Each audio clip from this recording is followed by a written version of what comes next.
안녕하세요. 김남원 전도사입니다. 오늘 본문은 에스더 1장부터 3장까지의 말씀 중에 2장 8절부터 18절까지의 말씀을 나누도록 하겠습니다. 아하수에로 왕이 자신의 부와 힘과 권위를 과시하기 위해 연회를 열었습니다. 그런데 이 연회 중에 왕의 권위를 흔드는 사건이 발생하죠. 바로 와스디 왕후가 사람들 앞에 나타나기를 거부한 것입니다. 왕은 크게 분노하고 수정 불가능한 조서를 내려 바로 와스디를 폐위해버립니다. 그런데 얼마간의 시간이 흐르고 보니 왕의 노가 사그라들고 그가 지난날 행했던 일과 조서가 생각이 납니다. 자신이 그렇게 어깨에 힘을 주고 분을 낼 필요가 없었던 것이죠. 그런데 이미 수정 불가능한 조서이기에 이를 돌이킬 수 없었습니다. 왕의 마음이 허탈한 것을 눈치챈 신하들은 혹시나 자신들이 제안해서 와스디 왕후가 폐위되었다고 질책받을까 두려워 빠른 조치를 취합니다. 그것은 4년간 비어있던 왕후의 자리에 누군가를 채워 왕의 마음을 진정시키려는 것이었습니다. 그래서 왕의 측근 신하들이 왕이 왕을 위하여 아리따운 처녀들을 구하는 조서를 내리라고 합니다. 결국 그 명령으로 인해 전국의 처녀들이 도성수산에 모여 해계의 수하에 들어왔습니다. 개인의 허락이나 자발성, 가족들의 의중과는 상관없이 왕의 명령에 의해 이들은 왕궁으로 징집되어 단체 생활을 하게 되었고 오늘 주인공인 에스더도 왕궁으로 끌려 들어오게 되었습니다. 에스더나 모르드게가 어떠한 욕심이나 계획을 가지고 왕궁으로 온 것이 아니라 아리따운 처녀들 중에 한 명으로 끌려오게 되었다는 것이죠. 수동적으로 말입니다. 그런데 이 수동의 의미는 그녀의 운명이 보이지 않는 손에 의해 결정되어지는 것을 보여줍니다. 즉 그녀가 원해서 간 것이 아니라 갔어야만 하는 운명에 놓여 있었던 것이죠. 그런데 재미난 일이 벌어집니다. 궁녀들을 주관하는 헤게라는 관원의 눈에 에스더가 들어와서 그가 에스더에게 은혜를 베푼 것입니다. 그런데 원어 성경에는 이를 조금 다르게 묘사합니다.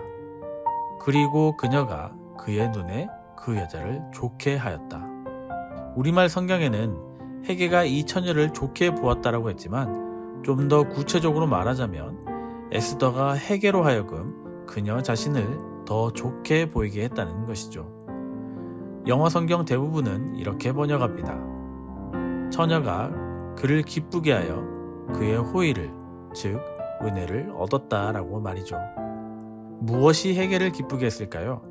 단순히 운이 좋았다라고 하는 사람도 있고 헤게를 기쁘게 하기 위해 에스더가 적극적으로 노력했다는 사람도 있겠지만 우리는 여기서 어떠한 강제적인 힘, 보이지 않는 손이 작용하고 있음을 알 수 있습니다. 왜냐하면 이후에도 에스더가 왕에게 잘 보이기 위해 헤게에게 다른 것을 요구하지 않았다라고 나오기 때문이죠. 그럼에도 헤게는 에스더에게 은혜를 베푸는데 이 은혜를 저자는 하나님께서 우리와 언약을 맺으실 때 베푸시는 은혜인 헤세드로 표현합니다. 즉 하나님께서 헤게를 통해 에스더를 좋게 보게 하시고 은혜를 베푸도록 하셨다라는 것입니다. 비록 본문은 하나님의 이름을 언급하지는 않지만 이러한 단어들과 상황들로 하여금 그의 백성과 함께 하시는 하나님의 은혜를 상기시키는 종교적인 색채를 보여주고 있는 것이죠. 그 은혜의 결과로 에스더는 남다른 대우를 받습니다. 몸을 정결케 하는 물건과 일용품을 먼저 챙겨받고 시녀 7명이 그녀에게 수정을 듭니다. 그리고 가장 좋은 자리로 옮겨줬죠. 왕에게 나아가는 에스더의 모습은 어땠을까요? 그녀는 헤게가 정한 것 외에는 다른 것을 구하지 않았습니다. 그럼에도 오히려 이러한 절제되고 겸양된 모습이 에스더가 더욱 사랑을 받게 만듭니다. 결국 예상대로 왕이 와스디의 자리에 에스더를 왕으로 앉히게 되죠. 왕이 모든 여자보다 에스더를 더 사랑하므로 그가 모든 처녀보다 왕 앞에 더 은총을 얻은지라 라고 기록하고 있습니다. 그런데 참으로 이상하죠. 도대체 무엇이 에스더가 어떻게 했기에 그 많은 경쟁자들을 물리치고 하룻밤 만에 왕의 마음을 살 수 있었을까요? 본문에 기록된 내용들만 보았을 때 에스더는 왕후가 되는데 어떠한 술수나 특별한 기교를 부리지 않았습니다. 단지 주어진 상황에 묵묵히 임하는 에스더의 모습만 보여줬다는 것입니다. 그럼에도 그녀가 더욱 돋보였던 것은 결국 하나님의 섭리였음을 에스더 저자는 말하고 있는 것입니다. 하나님께서 개입하셔서 에스더의 뒤에서 일하고 계셨기 때문에 하나님께서 에스더의 외모뿐만 아니라 내면의 아름다움을 더욱 빛나게 해주셨다라는 것입니다. 오래전부터 에스더를 준비시키신 하나님의 은혜와 섭리 속에서 모든 일이 이루어지고 있음을 보게 되는 것입니다. 에스더는 분명 세상에 속해 있었지만 세상과 동일한 방법을 사용하지 않았습니다. 우리가 보기에는 불리해 보이고 어리석게 보였을지라도 그녀는 구별되게 행동했다는 것입니다. 그것이 어떻게 가능했을까요? 바로 그녀가 교육받고 자란 대로 하나님을 신뢰하였기에 하나님께 자신을 내어 맡길 수 있었던 것입니다. 우리는 어떻습니까? 지금 내가 처한 상황은 어떻습니까?